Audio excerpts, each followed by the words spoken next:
Buenas noches mis amados, Dios les bendiga una vez más desde la comodidad de mi hogar. Quiero compartir con ustedes en esta noche una clase. Desde hace prácticamente 2 miércoles atrás hemos estado comenzando un estudio bíblico que consiste en panorama bíblico. En otras palabras, un conocimiento generalizado de lo que es la palabra de Dios. Lo cual es muy útil saber porque esto nos ayuda a estar preparados, como dice la escritura en 1 Pedro 3:15, para que cuando alguien tiene una pregunta, por lo menos nosotros tengamos la idea, el conocimiento acerca de quién se está hablando y en qué tiempo se desenvuelve la pregunta que nos están haciendo. También nos va a ayudar mucho para cuando nosotros queramos dar una respuesta, pues vamos a poder entender literalmente de qué parte de la escritura se está hablando y cómo nosotros podemos llevar esto a que tengan un mejor conocimiento de la palabra de Dios. La primera panorama que nosotros vimos la semana pasada fue un panorama fue un panorama muy bonito en el sentido en que nos dio un conocimiento de la palabra como tal, de la Biblia como tal. Cuándo fue escrito los 66 libros de la Biblia, y cuáles hacen parte del Antiguo Testamento, cuáles del Nuevo Testamento. Y esto es muy importante, mis amados, porque como cristianos que somos, lo mínimo que podemos hacer es conocer la palabra de Dios.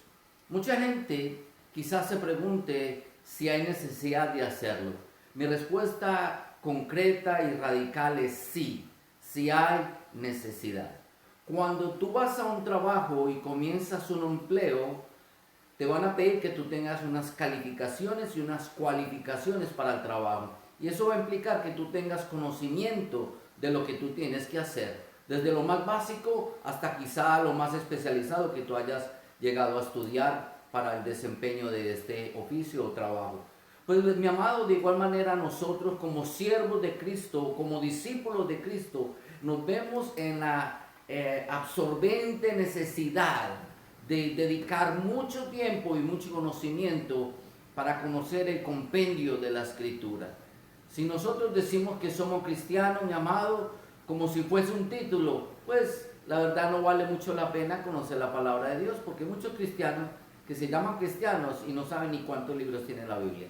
Pero si tú eres un verdadero discípulo del Señor, mi amado, es necesario que tú conozcas y comprendas las Escrituras. Y a través de esta herramienta práctica de un panorama bíblico, pues es mi deseo ayudarlo a usted a llegar a un mejor conocimiento de la Escritura. Ahora, el día de hoy vamos a hablar del segundo panorama bíblico. No voy a profundizar mucho en él, pero es necesario hablar un poquito de él. Primero que todo, y antes que nada, yo quiero que usted por favor me acompañe a las Sagradas Escrituras y vamos a ir al libro de Tito. Vamos todos juntos al libro de Tito.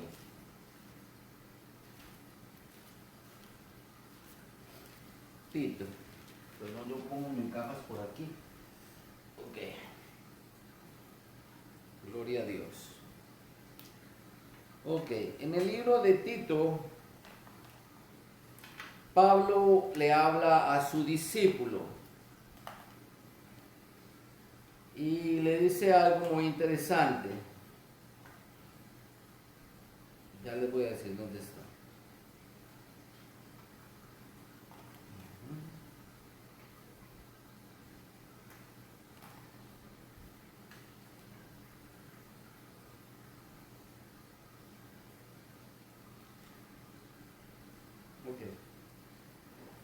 Vamos a Tito capítulo 3, verso 9. Tito capítulo 3, verso 9. Y me estaba tardando un poquito porque en realidad quería buscar otro versículo bíblico. Y lo vamos a leer inmediatamente. Leamos Tito capítulo 3, verso 9. Pablo le dice a Tito: pero evita las cuestiones necias y genealogías y contenciones y discusiones acerca de la ley, porque son vanas y sin provecho. Y aquí quiero hacer una aclaración, si ustedes me lo permiten. Cuando el apóstol Pablo indica a través de la palabra, o más bien el Espíritu Santo, que la genealogía es algo vano y sin provecho, mi amado, no se está refiriendo a la genealogía de Jesucristo como tal, al hecho de que nosotros sepamos de dónde Él viene, cuántas generaciones han pasado, cuál es su genealogía. Si eso fuera innecesario, no habría tampoco necesidad de que el Espíritu Santo lo hubiera dejado escrito en la palabra tan fielmente, porque déjeme decirle, se halla fielmente desde Adán hasta Jesucristo. Si no fuera necesario en realidad, ¿para qué el mismo Espíritu Santo va a poner algo ahí que luego va a reclamar que es algo vano y que no tiene provecho? Así es que cuando Pablo, hablándole a Tito, le dice esto, guiado por el Espíritu Santo, lo que le está dando a entender es otra cosa. Y ahí es donde yo quiero que vamos a Tito, capítulo 1.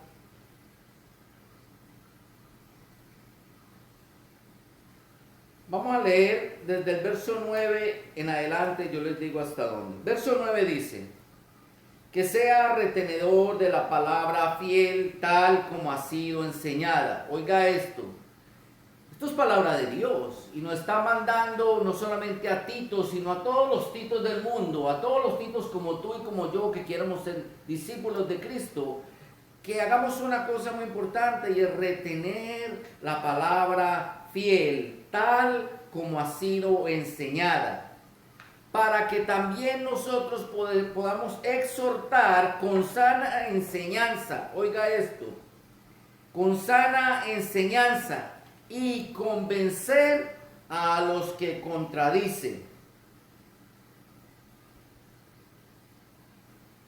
Porque hay muchos contumaces, habladores de vanidades y engañadores, mayormente los de la circuncisión, a los cuales es necesario tapar la boca. Mi amado, yo quiero que usted, por amor del Señor, trate de tener un entendimiento, no de su mente occidental, sino de tu mente, si la pudieras llevar 2000 años atrás, a la época de Jesucristo.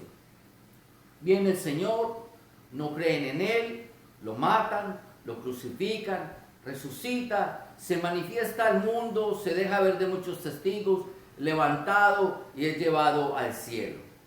Con todo y esto, con todas estas señales, muchos no creyeron en Él. Muchos no creyeron que Él era el Mesías, a pesar de todo lo que hizo. Entonces, los de la circuncisión seguían peleando y discutiendo acerca de la genealogía, pero con respecto al orden sacerdotal. Esa es la mayor importancia para ellos. Ellos quieren saber, hablando desde Abraham para atrás, de Abraham hacia adelante.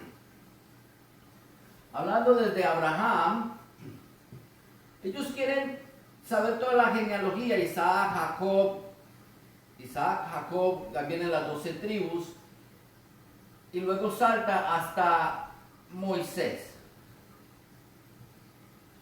Y esto es prácticamente lo que a ellos les interesa, saber acerca de su padre Abraham y su padre Moisés.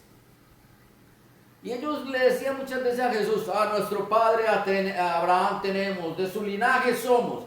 Ellos están preocupados porque sepan quién es del linaje de ellos. Pero en realidad, cuando Jesús se manifestó al mundo en la persona de Jehová, Él no vino a manifestarse a través de la genealogía de ellos dos.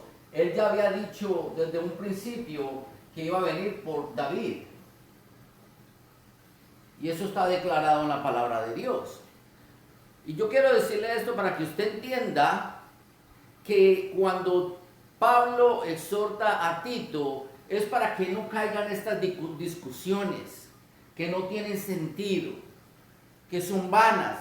Vanas porque esto no tiene nada que ver con la cruz de Cristo. Ahora, si nosotros estudiamos la genealogía, no para saber cuál es mi origen, si yo desciendo de este o de este, quién es mi padre, cuál es mi ley o esto, sino para saber dónde viene el Mesías, el Cristo prometido. para saber si en realidad esa profecía se cumplió o no. ¿Y qué tiene que ver conmigo hoy, en el año 2020, esa profecía? Pues eso ya es otra historia.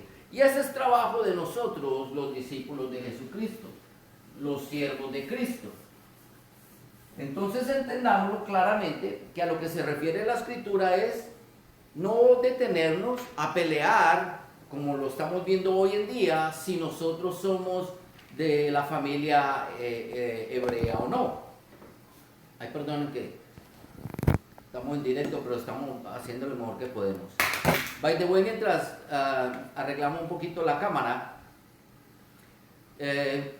quiero dejarles saber que aquí tengo mi teléfono. Si alguien tiene una pregunta, por favor hágame una llamada, lo voy a mantener prendido. Me paran en el momento, me hacen la pregunta, yo la pongo en speaker, en altavoz, porque puede ser de edificación para todos, ¿ok? So, yo voy a continuar en lo que Natalie brega con esto. So, volviendo de nuevo, tratemos de comprender entonces que no es el propósito nuestro, literalmente, ver si yo vengo de descendencia judía, porque eso es lo que están haciendo los judíos mesiánicos hoy en día.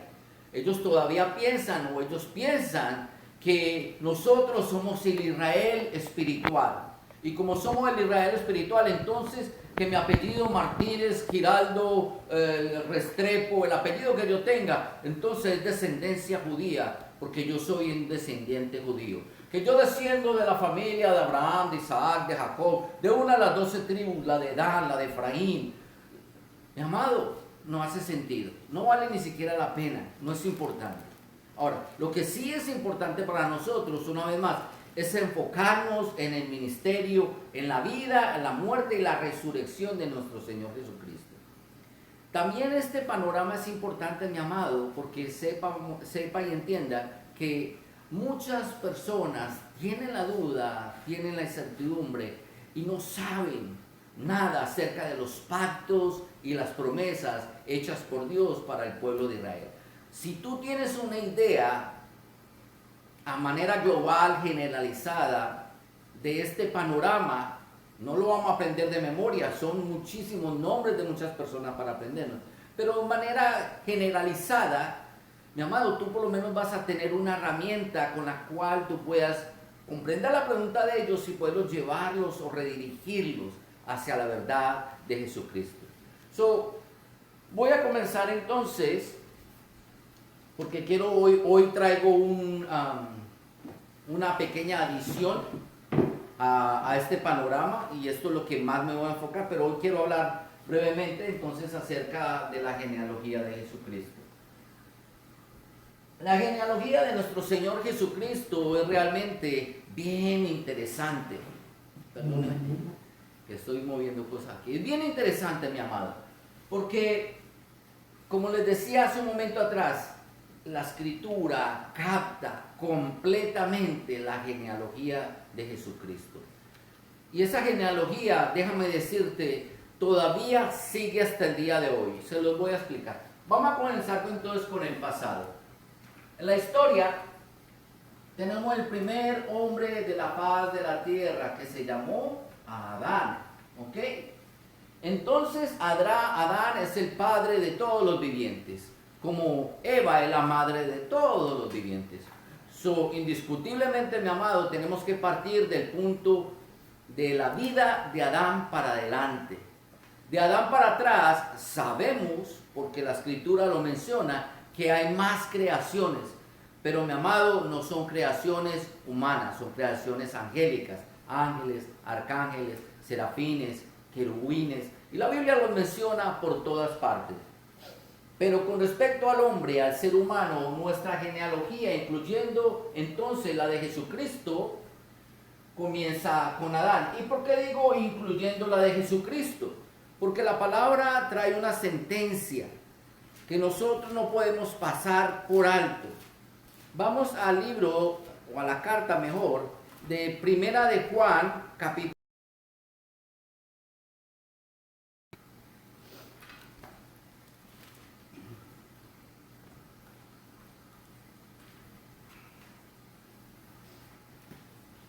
Primera de Juan, capítulo 4, y vamos a leer del verso 1 en adelante, ¿ok? Dice el verso 1: Amados, no creáis a todo espíritu, sino probad los espíritus si son de Dios. Porque muchos falsos profetas han salido por el mundo. En esto conoced el Espíritu de Dios. Todo espíritu, oiga lo que dice la Escritura, que confiesa que Jesucristo ha venido en carne, es de Dios. ¿Adán qué fue? Carne. Indiscutiblemente, entonces, si yo voy a hablar de Jesucristo,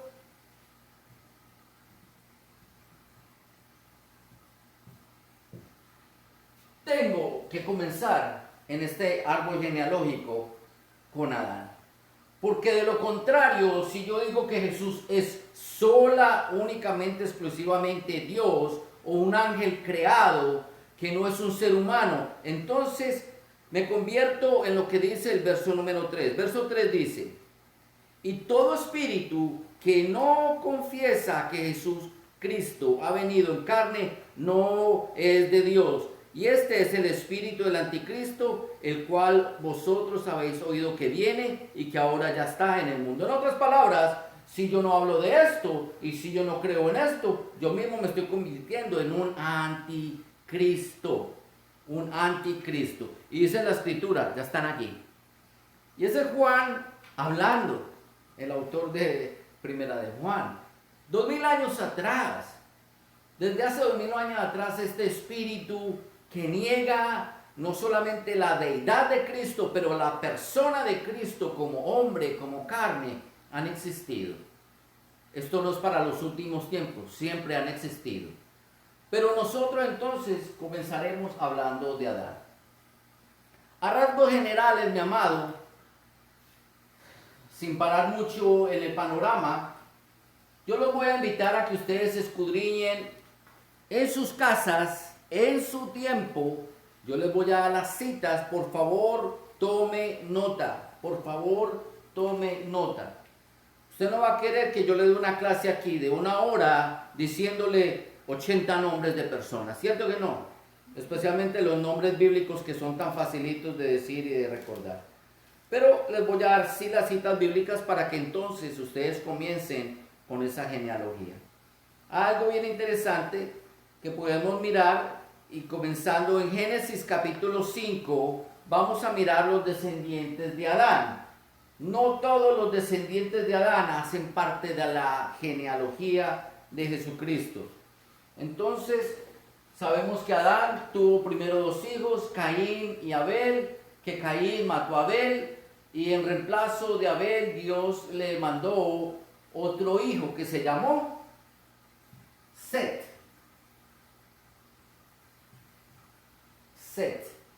Y es por la descendencia de Set que usted va a estudiar este capítulo 5. Comienza en el verso 8: y fueron todos los días de Set 912 años y murió. Y después de Set nació Enos. Y de ahí usted va a estudiar en su tiempo, por favor, hágalo. Yo tengo una copia de una hoja que les voy a hacer llegar a los miembros de mi iglesia. Si por alguna razón usted no es miembro de esta iglesia, usted ya tiene su iglesia, pero por alguna razón usted llega al conocimiento de este video y le interesa esta información, no dude en comunicarse con nosotros. Sería un placer para nosotros hacerle llegar esta información. Esta es la genealogía desde Adán hasta Jesús. No sé cómo se ve ahí, no me están dando una información. Yo espero que la puedan ver. Se ve muy pequeñitito. Aquí. No, ahí se ve mejor. Yo se las voy a llegar a hacer llegar a cada uno de ustedes, pero es indispensable que usted se tome el tiempo de escudriñar la palabra de Dios. Luego de que lea Génesis capítulo 5, yo le invito a que vaya a 2 citas en el Nuevo Testamento. Escriba en sus notas, por favor, Mateo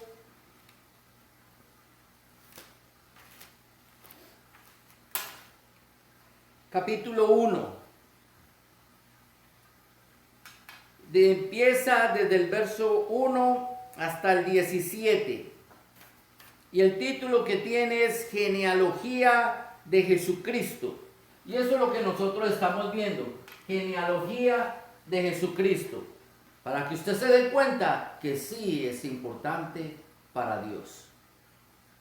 No confunda lo que Pablo le dice a Tito con lo que Dios nos dice a nosotros. Si está en la Biblia, me importa, me interesa. ¿Por qué? Porque es palabra de Dios. ¿Por qué? Porque alguien puede tener una pregunta, una duda. Perdone, puede ser la duda de su vida. Puede ser lo que lo esté separando de dar un paso de fe. Algo así tan sencillo como esto. Tú no lo sabes.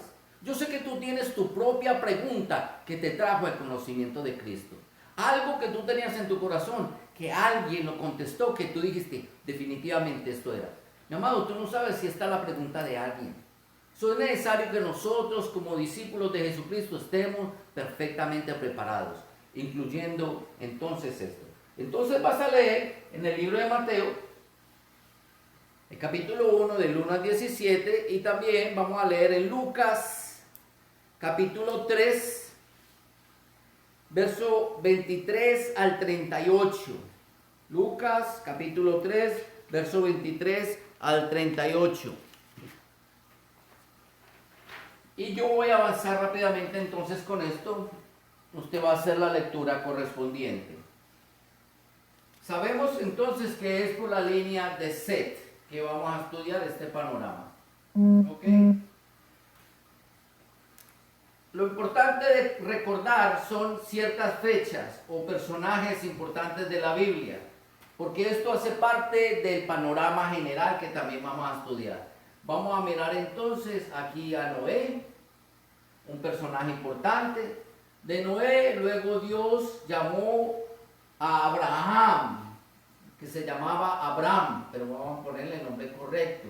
Abraham, padre de multitudes. Desde Adán hasta Abraham transcurrieron aproximadamente 2000 años. Tengo el número correcto, el que le interese, lléguese cerca de mí, por favor pídame esta información, pero no es tan relevante, lo importante es que usted sepa una aproximada.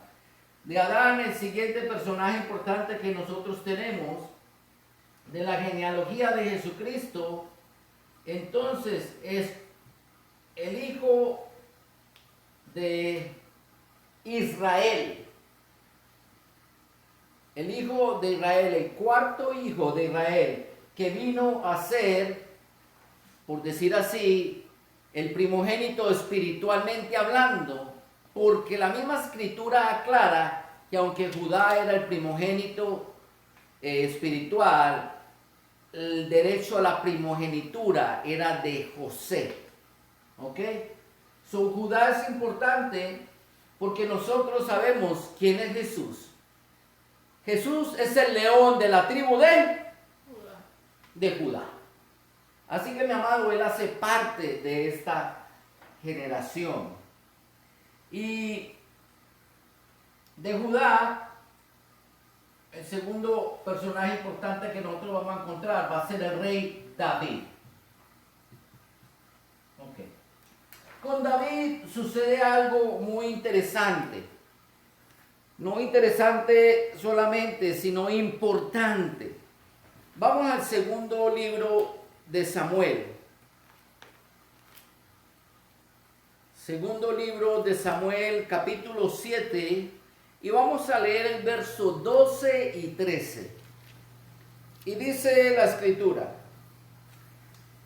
este es Jehová hablando directamente con el rey David, y le dice: y cuando tus días sean cumplidos y duermas con tus padres, yo levantaré después de ti uno de tu linaje, el cual procederá de tus entrañas, y afirmaré su reino.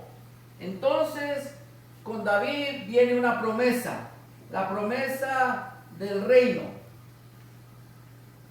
Y es esta la porción en la cual yo me voy a enfocar en el día de hoy. Vamos a hablar de esta promesa un poco.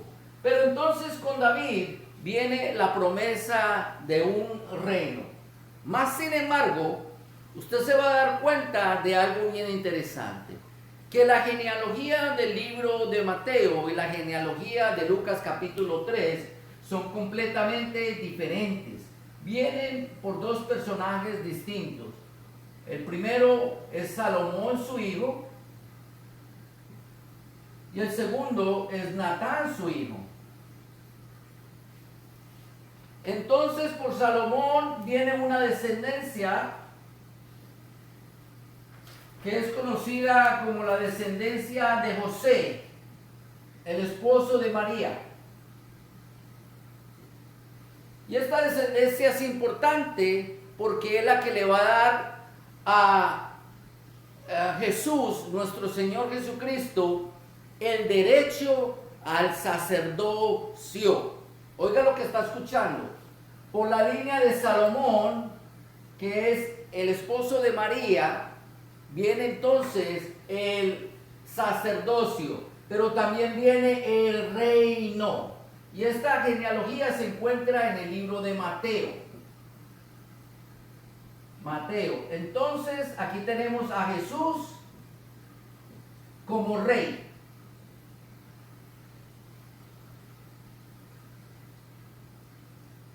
Tenemos 27 generaciones, desde Salomón hasta Jesús. La segunda genealogía, que es la de genealogía de Natán, está la línea de María, esposa de José.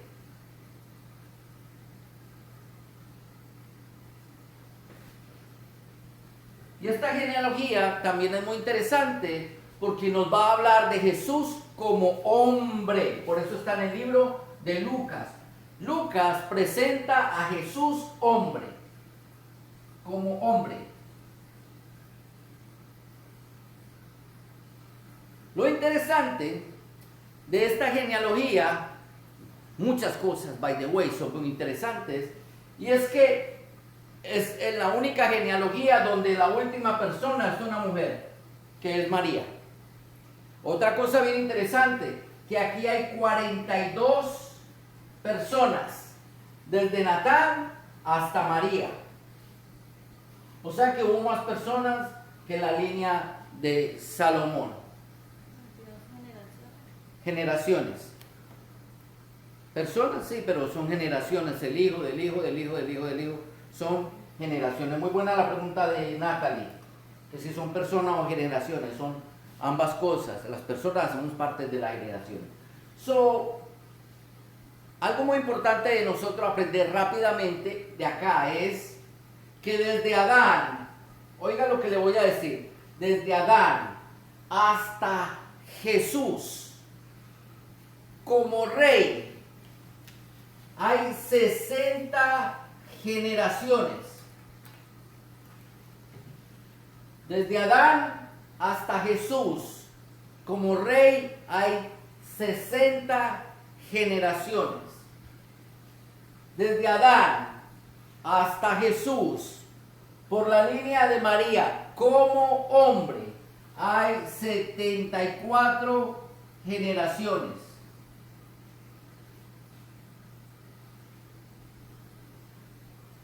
Algo bien interesante de esto también es, Jesús vino a ser un rey. Esa fue la promesa hecha en 2 de Samuel capítulo 7 verso 12 y 13, hecha al rey David. Él vino a ser rey. ¿Y qué pasó? ¿Lo pusieron como rey? No, cierto que no. Entonces, como no lo pusieron como rey, la segunda vez que Jesucristo venga al mundo, ¿cómo va a venir? Va a venir como un rey y va a tener un reino sempieterno. Oiga lo que les estoy aclarando, porque nosotros siempre utilizamos una palabra, el reino milenial. No, no es un reino milenial, es un reino eterno, sempieterno. Hace aclaración, especificación, el reino de 1000 años, es porque a los 1000 años Satanás es liberado y vuelve a hacer una guerra contra Jesucristo. Pero Jesucristo es un rey eternamente y para siempre. Él va a ser rey.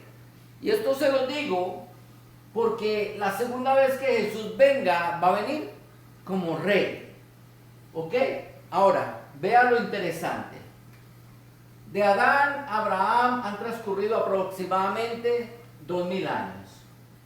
De Abraham a Jesucristo han transcurrido aproximadamente otros 2000 años.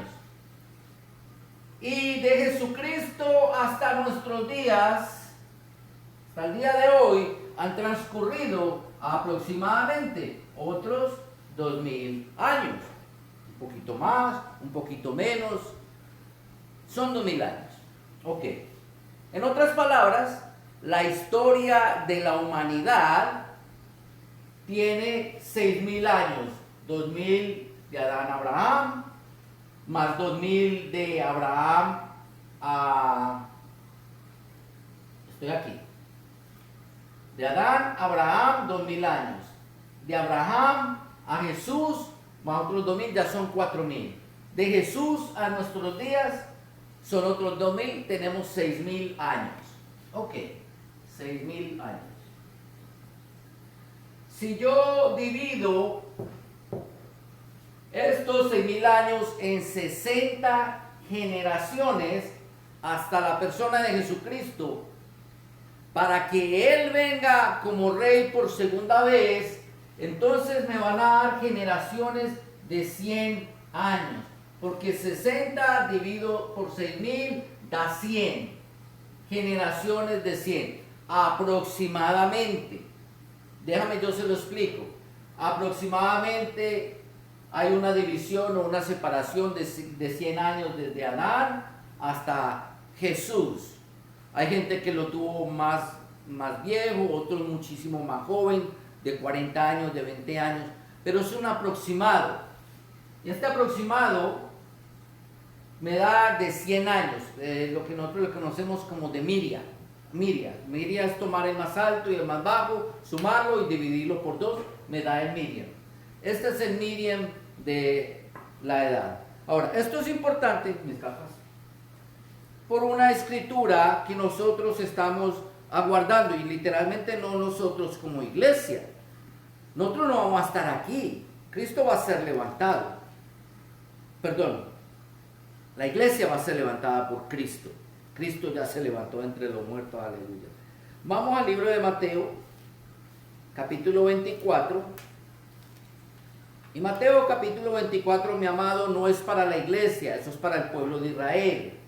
Todo esto es tribulación, gobierno milenial, etc. Y hay una promesa que dijo Jesucristo. Mateo 24, 32 en adelante dice: de la higuera, ¿quién es la higuera? La higuera, bíblicamente hablando, es el pueblo de Israel. Dice la escritura: de Israel, de la higuera, aprender la parábola. Cuando ya su rama está tierna y brotan las hojas, sabéis que el verano se acerca. Así también vosotros, cuando veáis todas estas cosas, ¿cuáles todas estas cosas? Pues las que el Señor mencionó desde el versículo 3 hasta el verso 31, que es el tiempo del fin, las manifestaciones del tiempo del fin. En otras palabras, les está hablando de un periodo de 7 años de tribulación. Cuando les mencione todo lo que va a acontecer durante la tribulación, les dice: entonces, cuando ustedes vean que todas estas cosas estén aconteciendo, cuando las estén viendo, conozcan que ya está cerca a la puerta. En otras palabras, es un indicativo de que Jesucristo va a volver a tocar tierra. Él vuelve por segunda vez. Porque cuando Él viene por la iglesia, Él no toca tierra.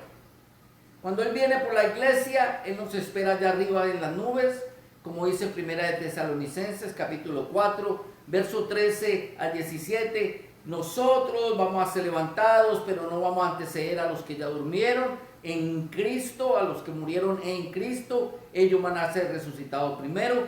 Luego nosotros somos los únicos del mundo que no vamos a ver muerte, los que van a ser levantados en el rapto de la iglesia. Pero sí van a vivir una transformación, porque este cuerpo, esta carne contaminada no puede entrar al cielo. Y todo eso va a acontecer en las nubes. De lo que está hablando Mateo es de la segunda venida de Jesucristo. La segunda venida donde Él pone sus pies en la tierra. A eso se refiere. Y dice saber que ya está cerca a la puerta. Luego viene el verso clave, dice, de cierto os digo, que no pasará esta generación hasta que todo esto acontezca. ¿A qué se refiere el Señor con esta generación?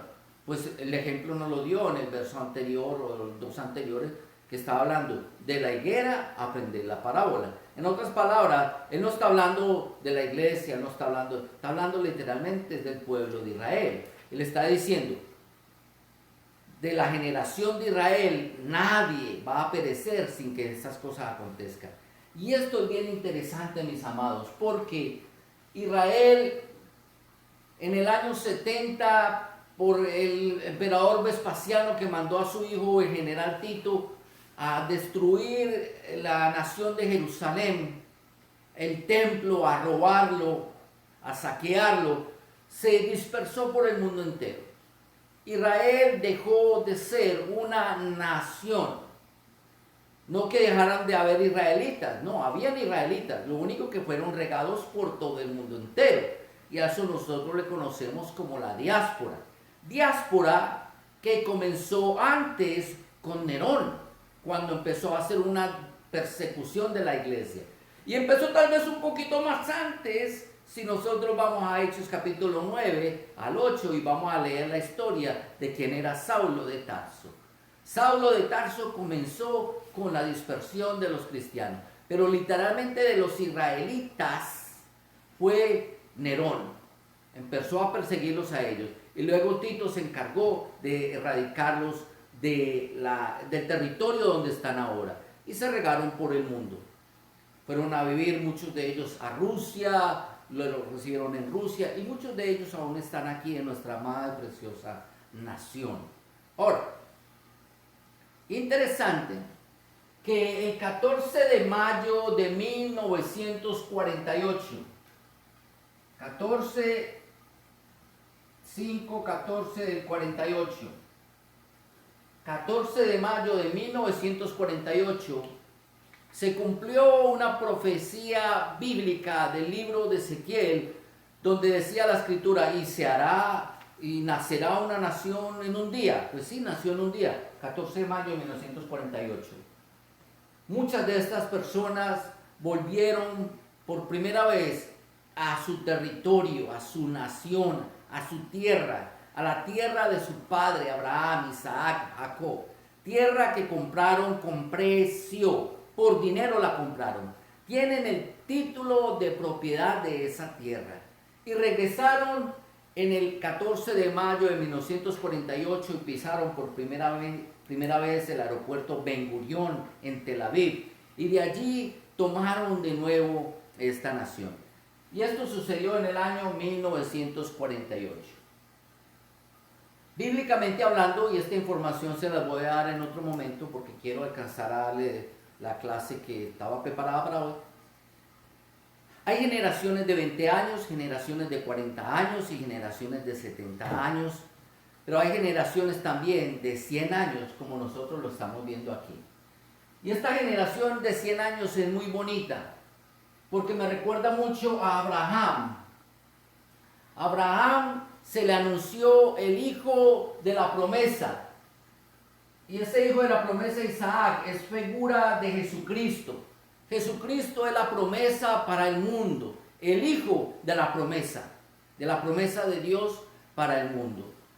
Y Abraham engendró a su hijo Isaac a los 100 años de edad. Y note que la palabra de Dios es algo tan maravilloso y tan magnífico que yo no voy a decir que coincide, yo digo que está en la mente perfecta de Dios, que perfectamente en la mente de Dios, Jesucristo viene a aparecer en la generación número 60, equivalente a 100 años. El hijo de la promesa viene en la generación 60 a los 100 años, como si fuese nuestro padre Abraham. Ahora, esto es muy interesante porque la generación que habla el libro de Mateo, que esta generación no pasará sin que esta cosa acontezca, es acerca del pueblo de Israel. Entonces, si hay generaciones de 20 años, la de 20 años se supone que Cristo venía como rey por segunda vez. Pero llegó el año 68 y no pasó nada. Hay generaciones de 40 años en la Biblia, pues llegó el año 88 y no pasó nada. Hay generaciones de 70 años en la Biblia, pues se cumplió esa generación de 70 años, ya estamos como en los 73 años y no ha pasado nada. Así que bíblicamente hablando, solamente queda una generación restante para que esta porción bíblica se dé cumplimiento, que esta generación no pasaría sin que estas cosas acontezcan. Eso está en Mateo 24:34. Mateo 24:34. Y hay algo que tú tienes que tener ciertísimo en tu corazón, que Dios no miente ni se arrepiente. Él dijo y no hará. Él lo va a hacer. Se ha cumplido toda la escritura, pues esta escritura también se va a cumplir. Así que, mis amados, la siguiente generación que queda restando para el cumplimiento de esta palabra es los 100 años. Nosotros estábamos tirando matemáticas ayer, a ver si Natalie se acuerda, que yo he estado estudiando muchas cosas y tengo muchas cosas en mente. Este no es.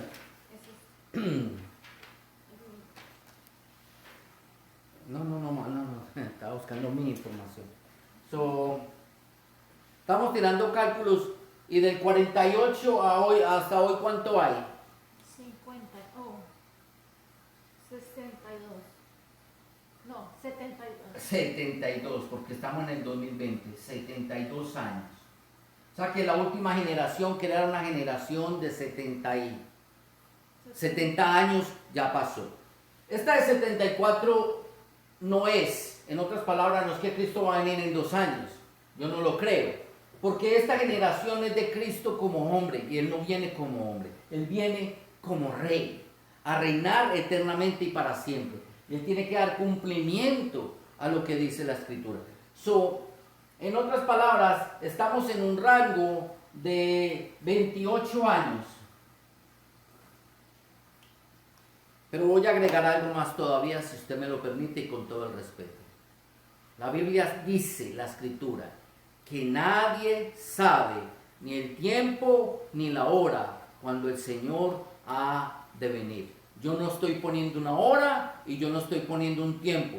Yo simplemente estoy presentando números, información bíblica, cosas que dice la Escritura. No estoy poniendo fechas, lo aclaro. Ahora, más interesante que esto es, perdónenme, yo voy a borrar el tablero porque quiero hablarle de este número 28, ¿ok? Voy a dejar esta información un segundito aquí.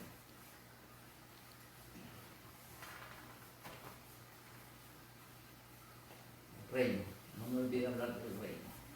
Okay.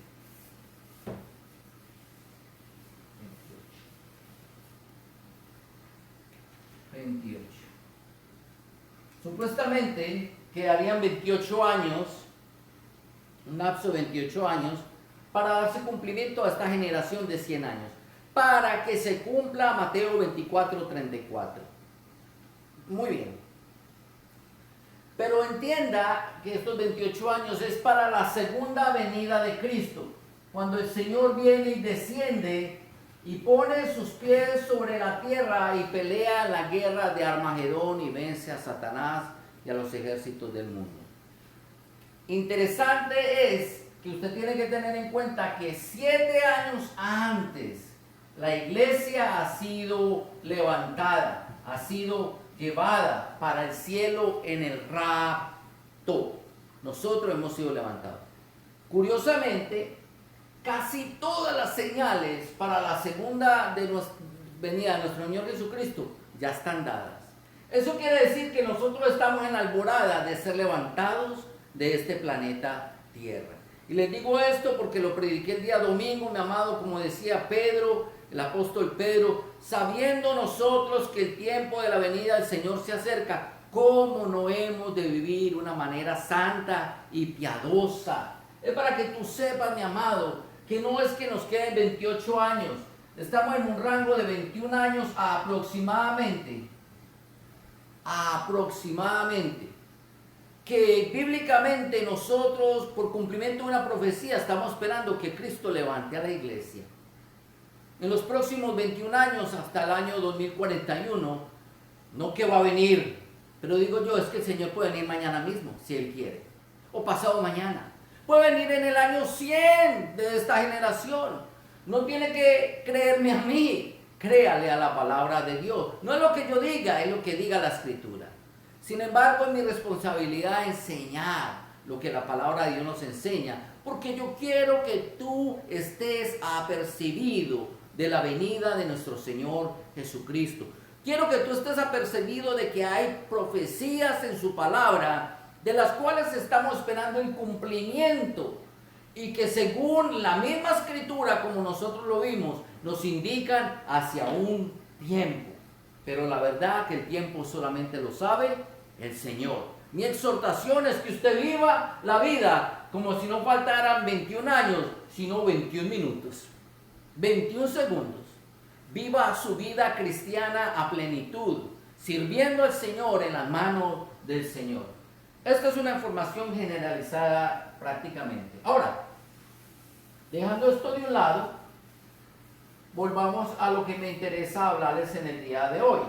No se lo olvide, tengo esta información, se las voy a hacer llegar a la iglesia, a mi congregación. El que esté interesado en ella, por favor, déjenmelo saber, será un placer para mí compartir esta información con ustedes. Hoy quiero agregar entonces otra información, porque al rey David se le dio la promesa de un reino, que de su descendencia vendría un rey. Ok, y ese rey reinaría eternamente y para siempre. Hoy en día es muy común escuchar entre el pueblo de Cristo, entre los cristianos, entre la iglesia actual, contemporánea, hablar acerca de estos movimientos como the Kingdom Culture, la cultura del reino, la cultura del reino. Si hay un rey es porque hay un reino.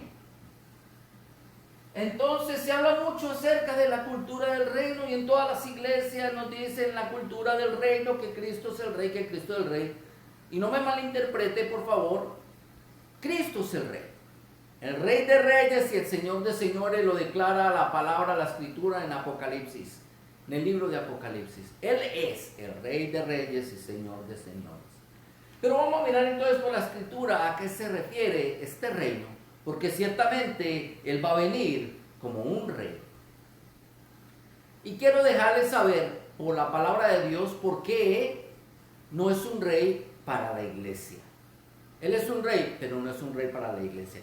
Y comenzaré esta historia hablando de un poco más atrás. Voy a remontarme a Génesis capítulo 1, verso 1. En Génesis capítulo 1, verso 1, el Señor Dios, dice la escritura, en el principio, o sea, en el pasado eterno de Dios, creó, Bará, por primera vez, Elohim, el plural de Dios, de Él. En el principio creó Dios los cielos y la tierra. En otras palabras, que Dios en el principio creó todas las cosas, creó el universo. Y el rey de ese universo nosotros sabemos que es Dios. Todo este universo es Dios. Pero ¿qué parte de Dios realmente? Vamos a ver qué dice la Escritura.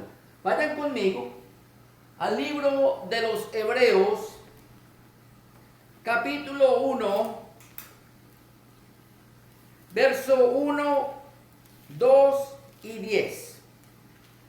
Vamos a leer el 3. 1, 2, 3 y 10. Amén. Dice el verso 1. Dios, habiendo hablado muchas veces y de muchas maneras en otro tiempo a los padres por los profetas, ¿cómo le habló Dios al mundo? Por los profetas. En estos tiempos, dice el autor del libro de los Hebreos, en nuestros postreros días nos ha hablado por medio del Hijo, a quien constituyó heredero de todo. ¿Quién es el heredero de todo? Ok. El Hijo, el heredero de todo. Pero mire que va más allá, dice, y por quien asimismo hizo el universo. Dios hizo el universo a través de las manos del Hijo. En otras palabras, el Hijo fue el que hizo el universo por la palabra de Dios. Dios dio la orden, no se le olvide que dice 1 Juan 5:7, 3 son los que dan testimonio en el cielo, el Padre, el Verbo y el Espíritu Santo, y estos 3 son uno solo. Dios, ¿quién es Dios? Padre, Hijo, Espíritu Santo. Ellos 3 se reunieron porque tienen una misma mente, un mismo propósito, y tomaron la decisión de hacer un universo y le encargaron esa tarea al Hijo. Entonces el Hijo fue el que hizo todo el universo. Lo digo yo, no mi amado, lo dice la Escritura, Hebreos capítulo 1, verso 2, por quien asimismo hizo el universo, el cual, siendo el resplandor de su gloria y la imagen misma de su sustancia. Miren esto, qué interesante. Dios se ha manifestado a la raza humana en la persona del Padre, en la persona del Hijo y en la persona del Espíritu Santo. Pero eso es para que nosotros en nuestra mente limitada conozcamos a la Trinidad. Pero en realidad Dios es una sustancia que nadie sabe ni cómo es, pero que se manifiesta en la persona de Jesucristo. Él es el resplandor de esta sustancia. El Hijo es la imagen de la sustancia. Lo podríamos corroborar con escrituras como Colosenses capítulo 1, verso 19, Colosenses capítulo 2, verso 9. Van a corroborar, Colosenses 1, 15 también, van a corroborar que el Hijo es la imagen de la sustancia de Dios. Ahora, dice, y la imagen misma de su sustancia, y quien sustenta todas las cosas con la palabra de su poder, habiendo efectuado la purificación de nuestros pecados por medio de sí mismo, se sentó a la diestra de la majestad en la altura. Verso 10. Y tú, oh Señor, en el principio fundaste la tierra, y los cielos son la obra de tus manos. En otras palabras, nosotros sabemos que el universo consiste en el planeta Tierra. Entonces el Señor también hizo la tierra. Dentro del universo hizo la tierra, y afuera nosotros vemos por la noche el resplandor de las estrellas, vemos la luna un poquito más grande y vemos el sol. ¿Correcto? Obra de las manos de nuestro Señor Jesucristo, del Creador. Y entonces el Señor puso allí al hombre, en esta tierra. La tierra se la entregó ¿a quién? Se la entregó a Adán. Por eso es importante hablar en este panorama genealógico acerca de Adán. Porque esta tierra le fue entregada a Adán para que Adán hiciera de ella como él quisiera, porque él era el rey y la tierra era su reino. Muy bien. Y todos nosotros estamos viviendo las consecuencias y sabemos la historia del terrible acontecimiento que le pasó a nuestro padre Adán, que prefirió obedecer a su mujer antes que a Dios, pecó. Entonces cuando pecó, ¿qué hizo él? Perdió. ¿Qué perdió? La comunión con Dios, pero perdió también ese reino. Vamos a 2 de Pedro 1:19.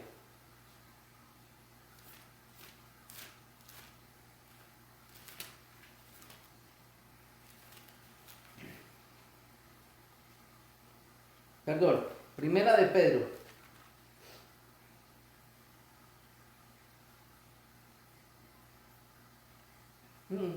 Dame un segundito. Ya, 2 de Pedro 2:19. 2 de Pedro, sí, estoy correcto.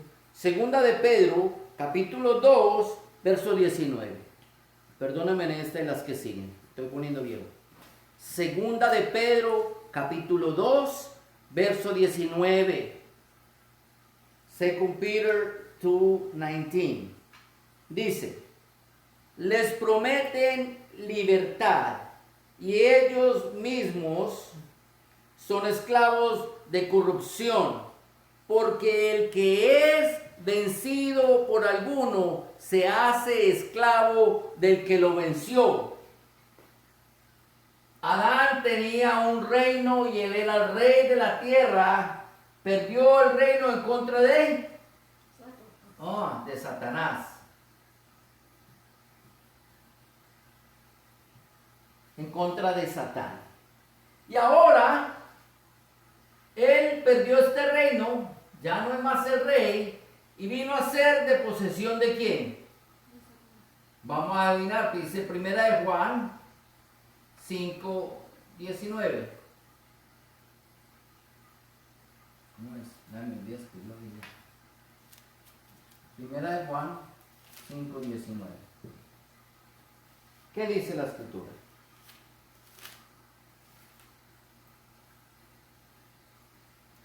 Sabemos que somos hijos de Dios.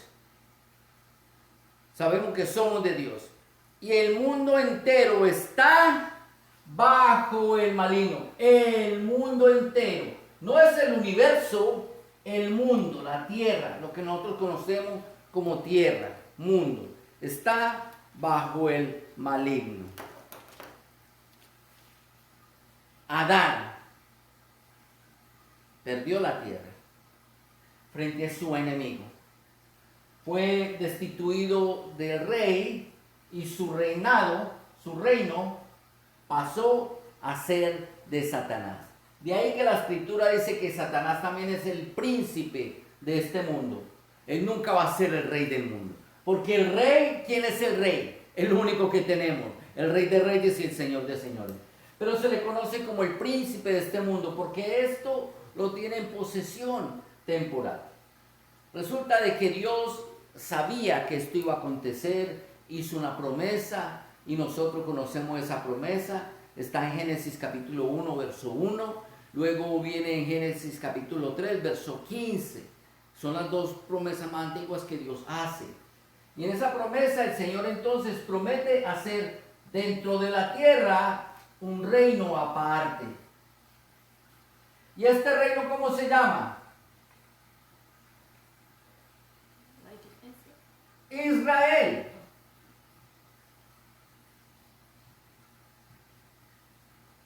Él llamó a Abraham Y después de Abraham viene Isaac con el hijo de la promesa, ya lo vimos, a los 100 años tuvo a Isaac, el hijo de la promesa. Isaac tuvo a Jacob, Jacob vagó por el desierto, vivió 21 años con su tío suegro Labán y luego regresó donde su hermano Esaú y todavía no le servía al Señor hasta cuando él decidió servirle al Señor. Cuando tomó una decisión realmente de servirle al Señor, que el Señor tuvo que desconjuntarle la cadera, entonces ahí sí le dijo, ciertamente he visto a Dios cara a cara y fue librada mi alma. Y llamó el lugar de aquel, le puso por nombre a aquel lugar Peniel, porque dijo, vi a Dios cara a cara. Ahí entonces ya deja de ser Jacob y se convierte en Israel. Entonces con Israel viene la promesa de un reino. Satanás es dueño del mundo, pero a Israel le dio un reino pequeñito. ¿Por qué? Porque Él es Dios. Porque Él es Dios y Él puede. Porque de todos estos que no eran escogidos, si no eran escogidos, ¿qué eran? Si estos son los escogidos de Dios, ¿estos qué son? Gentiles, literalmente, gracias Natalie, son gentiles. Para Dios solamente hay dos pueblos, Israel y el resto del mundo. Pues resulta que los primeros que le dimos la espalda al Señor fuimos nosotros los gentiles, porque Adán era un gentil, era el rey de la tierra. Entonces como el gentil fue el primero que le dio la espalda al Señor, luego el Señor llamó al pueblo de Israel y le dijo a Israel, ok, le voy a dar leyes, yo voy a ser su rey. Si ustedes obedecen a mis leyes, entonces ustedes serán reyes y sacerdotes. Mire qué interesante, lo que no quiso ser Adán. Adán no quiso ser ni rey ni sacerdote. Le dio dos encomiendas Jehová Dios de los ejércitos a Adán. Dijo, vaya, cuide la tierra, lave la tierra o cuide la tierra y guárdela. Dos leyes, en otras palabras, sea el rey de la tierra y el sacerdote de la tierra. Pero él le dio la espalda al Señor y perdió eso para Satanás. Luego Dios llama por segunda vez a este hombre, un hombre común y corriente, mi amado, déjeme decirle, era una persona como tú y como yo. Abraham no nació siendo un santo. Vamos al libro de Josué.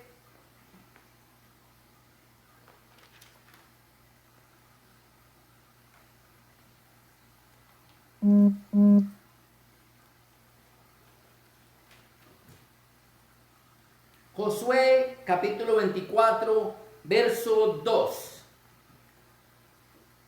Joshua 24, verse 2.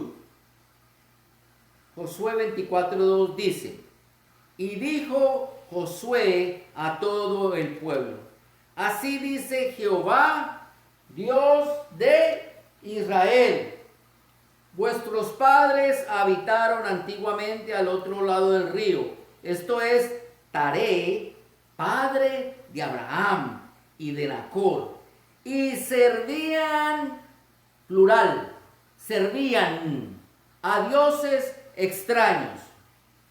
Desde Adán hasta Noé solamente se salvaron 8 personas. 8 personas se salvaron solamente. Desde Noé hasta Abraham, 0 personas le servían al Señor, porque aún Abraham también le servía a dioses extraños. Pero Dios es maravilloso. Él no se quiere esconder de su pueblo y Él siempre prueba al pueblo. Y resulta que Jehová Dios de los ejércitos habló. Y cuando habló, Abraham lo escuchó. Y eso fue lo que hizo que él hallara gracia delante de los ojos de Dios. Que quizá nadie más en el mundo lo oía, pero Abraham escuchó la voz de él, fue susceptible a la voz de Dios. aunque estaba en idolatría. Y prediqué de esto precisamente la semana pasada, mi amado.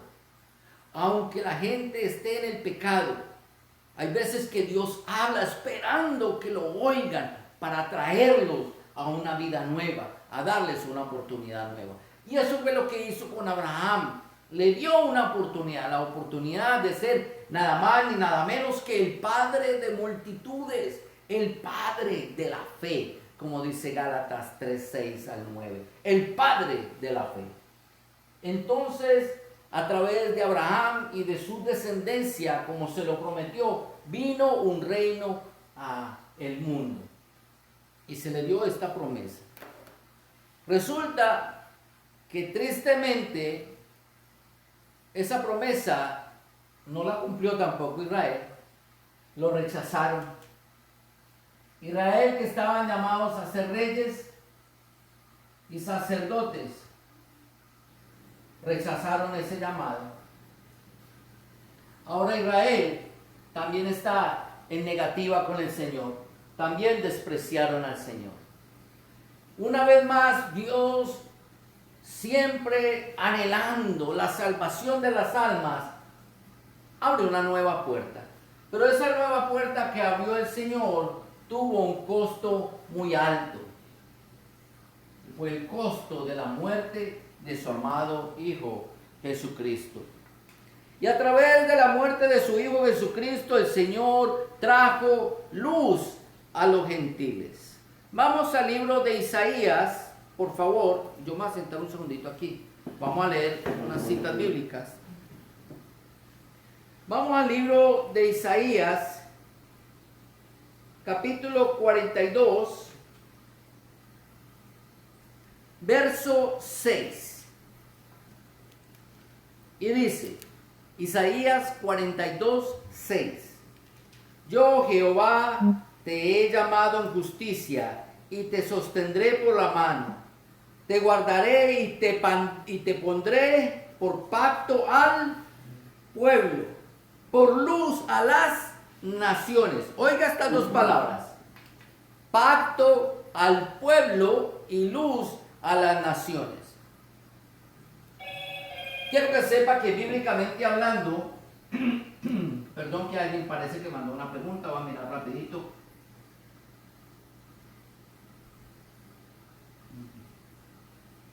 ¿Ok? ¿No? Ok. Ok. Cada vez que la Biblia menciona estas dos palabras, pueblo o naciones, está refiriéndose, cuando dice pueblo es solamente al pueblo de Israel y naciones es el resto del mundo.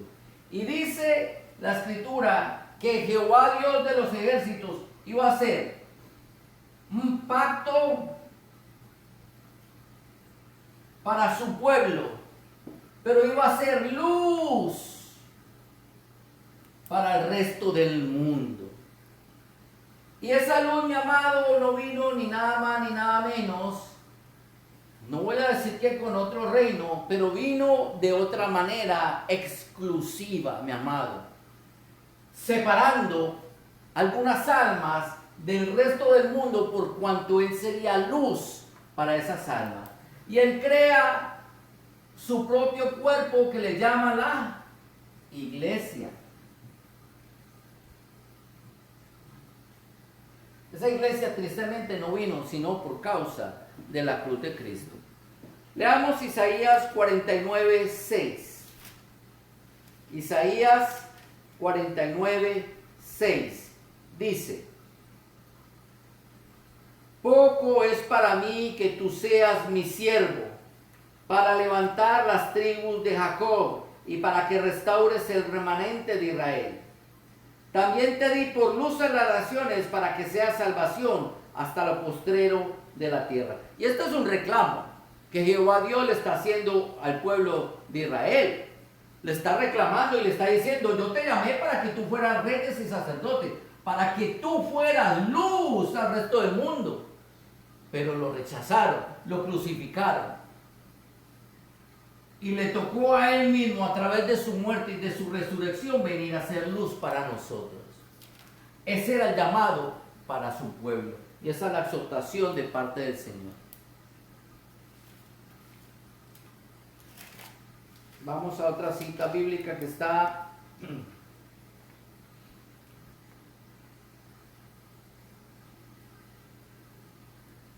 Mateo 4:17.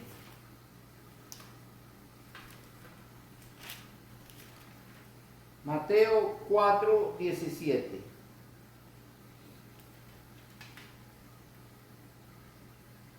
Desde entonces comenzó Jesús a predicar y a decir: arrepentíos, porque el reino de los cielos se ha acercado. Cuando Jesús, el Hijo, se despojó de su deidad y vino aquí a la tierra a morar en ella, aquí, a la tierra, sí, a morar en ella, se manifestó al pueblo de Israel y le dijo: ahora yo soy el rey, nómbrenme rey. ¿Y qué hicieron? Lo crucificaron, lo mataron. No fueron los sacerdotes y no fueron luz para el mundo. Despreciaron ese reino, óigalo, despreciaron ese reino. Como despreciaron ese reino no está dado para nadie más. Ese reino fue una promesa hecha al rey David. David no era un gentil. David era pueblo descendiente directo de Abraham, de la línea mesiánica, de la línea de Jesucristo, de la genealogía de Jesucristo. Por eso es importante estudiar esta genealogía, para que tú sepas que la promesa al reino no era para los gentiles. Nosotros como gentiles no tenemos ni parte ni con los pactos ni con el reino. En absoluto eso no era para nosotros. Por cuanto no era para nosotros, Dios no puede hacer otro reino aparte y dárselo a la iglesia. Pero hizo algo más grande, que no solamente nos hizo pueblo en cuanto al nivel espiritual, un pueblo, como dice Tito capítulo 2, celoso de las buenas obras, pero nos hizo parte de su cuerpo. Aquí nosotros tenemos que la iglesia es el cuerpo de Cristo, donde Él es la cabeza.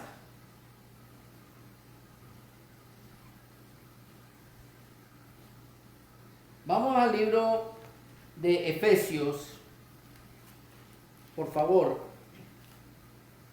Capítulo 5, verso 23. Voy a leerlo desde el verso 21, porque quiero traer una enseñanza y una aplicación. Dice la Escritura: someteos unos a otros en el temor del Señor. No dice sujetarse en el temor. Someteos en el temor del Señor. Verso 22. Las casadas estén sujetas a sus propios maridos, no a otros maridos. No volteen los ojos donde no debe. A sus propios maridos como al Señor. Voy a hablarle a las mujeres. Ya les voy a hablar a los hombres. Voy a hablarle a las mujeres. A las mujeres, mi amada. No me diga a mí. Usted puede pensar que me engaña. Yo los conozco a todos ustedes más de lo que ustedes se imaginan. Pero como siervo de Jesucristo, mi trabajo no es ni señalar, ni juzgar, ni criticar. Mi trabajo es ayudarlos a ustedes a crecer, para que ustedes, a través de la palabra, del espejo, se puedan ver a sí mismos y puedan llegar a la estatura de nuestro Señor Jesucristo. Pero a mí no me engañan. Yo que guarde silencio es otra cosa, que yo ignore es otra cosa. Pero es imposible, mi amado, porque la Escritura no miente. Que si una mujer no se sujeta a su marido, me venga a decir a mí que se sujeta a Cristo. No se lo creo. Si tú me dices a mí que tú eres una verdadera cristiana, oiga lo que le estoy diciendo: sujétate a tu marido. Sujétate a tu marido. Ahora le voy a hablar a los hombres. Si tú quieres que tu mujer se sujete a ti, pues tampoco me vengas a decir a mí que tú eres cristiano si no te sujetas a Cristo. Tú puedes pensar que me engañas a mí también, porque yo guarde silencio y porque yo no diga nada. Una vez más, porque mi ánimo no es criticar. Yo quiero que por la palabra, cada uno de ustedes, sin que yo los señale, llegue al conocimiento de nuestro Señor Jesucristo, pero que vean cuál realmente son sus obras. Si ustedes son hijos de Dios o no, si en realidad ustedes se sujetan a Cristo o no. Hombre de Dios, si tú quieres que tu esposa se sujete a ti, sé ejemplo de virtud para ella y sujétate tú a Jesucristo. Y hablando de sujeción, Jesucristo amó a la iglesia aunque la iglesia era imperfecta. No espere que tu esposa sea perfecta y haga todas las cosas a la perfección, porque eso es imposible. Con todo eso, Cristo la amó. No me venga usted a decir a mí, mi amado, que usted es cristiano y no ama a su esposa porque ella no es perfecta. No le tiene paciencia porque ella no es perfecta. No la trata como un vaso frágil porque ella no es perfecta. A ver si usted es capaz de gritarle a Jesucristo. A ver si usted es capaz de maltratar a Jesucristo. O es que se nos olvidó que la mujer no solamente es vaso frágil, sino también coherederas al reino de la gloria con Cristo Jesús. Coheredera del reino, mi amado. Ella le pertenece a Cristo, no te pertenece a ti. Cuando la Escritura nos da a nosotros el señorío, es que Dios nos pone a nosotros como cabeza y responsabilidad de ella. Pero yo no soy el propietario de ella. El alma de ella le pertenece a Cristo, no te pertenece a ti. Así que, mi amado, esta capsulita era necesario que yo la trajera. Porque la Escritura dice en el verso 23, porque el marido es cabeza de la mujer. Porque el marido es cabeza de la mujer, así como Cristo es la cabeza de la iglesia, la cual es su cuerpo y Él es su Salvador. Así que, oiga lo que dice la Escritura, como la iglesia está sujeta a Cristo, también las casadas lo estén a sus maridos en todo. Y aquí le habla solamente a la mujer, pero yo me tomo el atrevimiento de recordarle a todos los caballeros, y me incluyo yo, que esto no es solamente para las mujeres, yo también tengo que estar sujeto a Cristo. Porque aunque aquí no lo dice, 1 Corintios capítulo 11, verso 3, sí lo dice. Cristo es la cabeza del hombre, el hombre es la cabeza de la mujer, y Dios es la cabeza de Jesucristo. Hay un orden divino para todo. En ese orden divino, entonces, Dios llamó a la iglesia. Para la iglesia, para el cuerpo de Cristo, para ti y para mí, mi amado. Jesucristo no es un rey. Él es el rey de Israel. Otra cosa bien interesante que quiero que sepa es que todo reino tiene súbditos. Súbditos. Súbdito es más que un esclavo. El rey dice y eso se hace ya. Ahora, en la iglesia no hay súbditos. Somos parte de un cuerpo. Y la Escritura dice, someteos los unos a los otros. Sujetaos a vuestro pastor. Sujetaos los unos a los otros. Someteos a Dios. Eso es palabra de Dios. Somos parte de un cuerpo. Hacemos parte los unos de los otros. Lástima que no estén aquí para que me digan amén, pero me extraña ese amén que aquí no me lo digan los amén. Que están. Aleluya. Amén. Gloria sea al Señor.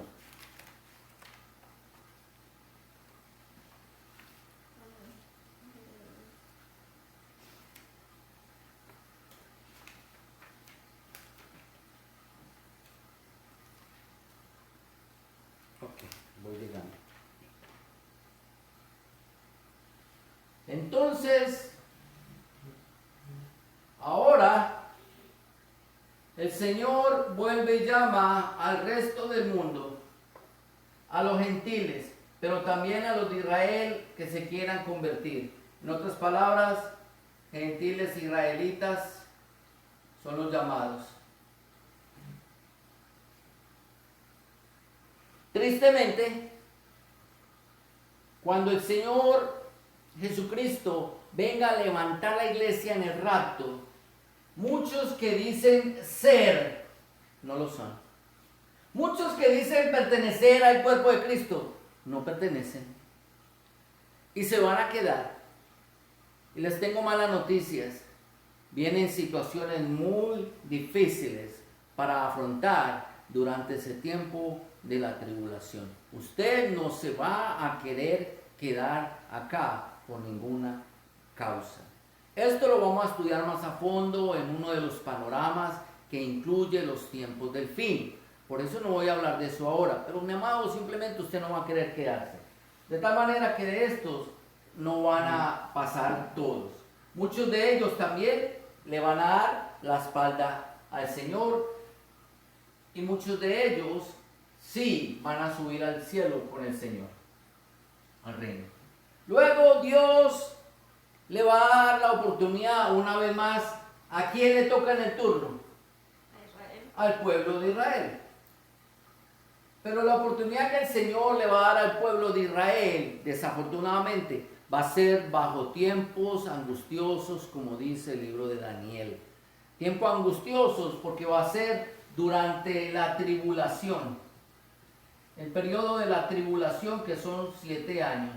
Ahí en esos 7 años no solamente va a tratar con los que se decían ser iglesia y no lo son, los tibios, pero también va a tratar con el pueblo de Israel.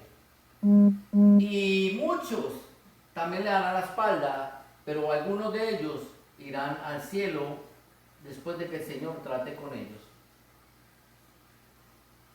Interesante, mi amado, quiero que usted sepa que cuando Jesucristo vino, como dice Mateo capítulo 4, verso 17, o el capítulo 10, verso 6, o el 5, 17 también, el 9:36, si no estoy equivocado, en Mateo 9:36, Jesús siempre está anunciando el Evangelio del Reino, el Evangelio del Reino, el Evangelio del Reino. En otras palabras, Cristo es el Rey, Cristo es el Rey, Cristo es el Rey. Ese Evangelio del Reino se va a volver a predicar una vez más. Yo quise borrar, voy a enseñarles por qué. Voy a borrar esto, por favor, la última miradita. Ok. Entonces estamos hablando de un panorama bíblico. Si hablo de un panorama bíblico, estoy hablando de una línea genealógica, una línea de tiempo. Ok, línea de tiempo, vamos a ponerla de esta manera. Ok, aquí dice Jesús, y comienza con Adán,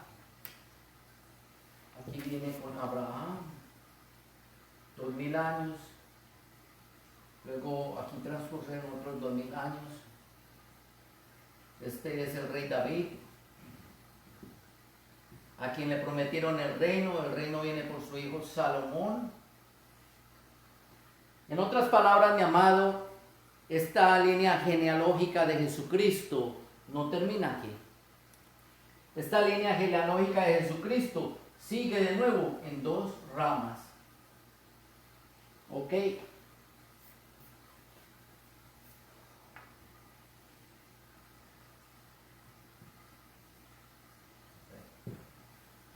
Por Salomón vino la genealogía de él como rey. Por Natán viene la genealogía de Jesucristo como hombre. Nace Jesús, pero su descendencia no termina. Oiga lo que le estoy diciendo. Genealogía significa descendientes. Los hijos de los hijos de los hijos de los hijos. Eso es lo que se llama un árbol genealógico o una genealogía. Mi amado, Jesús tiene hijos y no es que él se haya casado, pero él tiene hijos. Y tiene unos hijos que se llama la iglesia. Y tiene otros hijos que en este momento son desobedientes, que se llama Israel. Y voy a cortar esta línea. Déjenme, yo la corto un poquitito aquí. Iglesia. Y ya estoy acabando Israel. La iglesia, los hijos de él, que son la iglesia, van a ser llevados para el cielo. Y esta genealogía va a llegar hasta el día, no del rapto, óigalo bien, porque la iglesia no solamente es levantada en el rapto, pero parte de los de la iglesia, del cuerpo de Cristo, van a pasar por los primeros 3 años y medio de la tribulación. Entonces, en los primeros 3 años y medio, ahí se levanta el resto de esta descendencia espiritual de Jesús. Y va a ser, como dice el libro de Apocalipsis, los que van a entregar su cabeza en la guillotina. Va a ser por un sacrificio. Aquí termina esta descendencia, estos hijos terminan aquí, en los primeros 3 años y medio de la tribulación. No se preocupe, toda esta información es tomada de otro panorama que vamos a ver más detalladamente, especialmente de estos tiempos finales. Pero quiero añadir esto por cuanto es parte de la genealogía de Jesucristo. Ahora, de los hijos de Jesús hay un pueblo que es el pueblo de Israel, que han estado ahí, pero han estado desconectados de Jesús porque, primero que todo, sus padres lo rechazaron, sus padres lo crucificaron, sus padres lo entregaron, no lo aceptaron, no lo recibieron. Y después de ahí en adelante no se les habló más de Jesús. Nunca más se les volvió a hablar de Jesús. Pero estos hijos de Israel, del pueblo de Israel, se siguieron reproduciendo a través de los años, hasta que en Apocalipsis capítulo 7 aparecen los 144,000 de la tribu de Israel. Son vírgenes, no se han contaminado con las mujeres y nunca han dicho una sola mentira. Se han guardado para Jehová de los ejércitos. Lo único que ellos no saben, que Jesús es Jehová. Y si estoy diciendo algo que usted no sabe, mi amado, y que lo está confundiendo ahora, por favor, déjemelo saber, que yo quiero compartir con usted la porción de la palabra, de la escritura, donde nos muestra que Jehová es el mismo Jesús. Pero ellos, sin saberlo, se han guardado para Jehová, que es Jesús. Y luego, durante la tribulación, los primeros 3 años y medio, ellos también van a llegar al conocimiento de Jesús, porque van a venir los 2 olivos, Moisés y Elías. De esto vamos a hablar más adelante. Y a través de estos 2 olivos, ellos llegan al conocimiento que de Jesús el Cristo. También son eliminados en estos primeros 3 años y medio, junto con el resto de los de la iglesia, los que entregaron su cabeza, y vienen a ser parte de los hijos de Jesús. Qué lindo es el Señor. Y queda otro remanente, los segundos 3 años y medio de la tribulación del pueblo de Israel, los cuales Dios guarda en el desierto. De esos que Dios guarda en el desierto, al final de esos 3 años y medio, o sea, al final de los 7 años en total, después de la guerra de Armagedón, Dios va a hacer una separación. Y esto es lo que enseña el libro de Mateo capítulo 24, que no lo seguimos leyendo, pero ahí se encuentra que dice que uno estará durmiendo, el uno será tomado, el otro será dejado, el uno estará en labores del campo, el uno será tomado, el otro será dejado. A lo que se refiere no es al rapto, se refiere a este periodo de aquí. De esos israelitas que sobrevivieron a estos segundos 3 años y medio de la tribulación, entonces unos van a ser tomados para pasar al gobierno milenial, en otras palabras, al gobierno sempiterno de Jesucristo. Unos van a ser pasados y los que no van a pasar van a ir de una vez al juicio, a esperar el juicio del gran trono blanco. Así es que, mis amados, después de estos 1000 años, los que se salven, la Biblia no dice cómo, no dice ni cuándo ni en qué manera.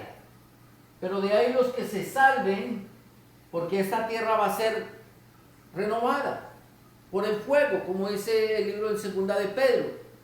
Los elementos ardientes serán caídos sobre la tierra, el Señor pondrá cielos nuevos y tierra nueva, pero habrá personas de ese milenio que van a pasar a la eternidad con el Señor. Por lo pronto, mis amados, antes de hablar de esas personas, en realidad esta genealogía de Jesucristo, la mayor parte se va en los primeros 3 años y medio.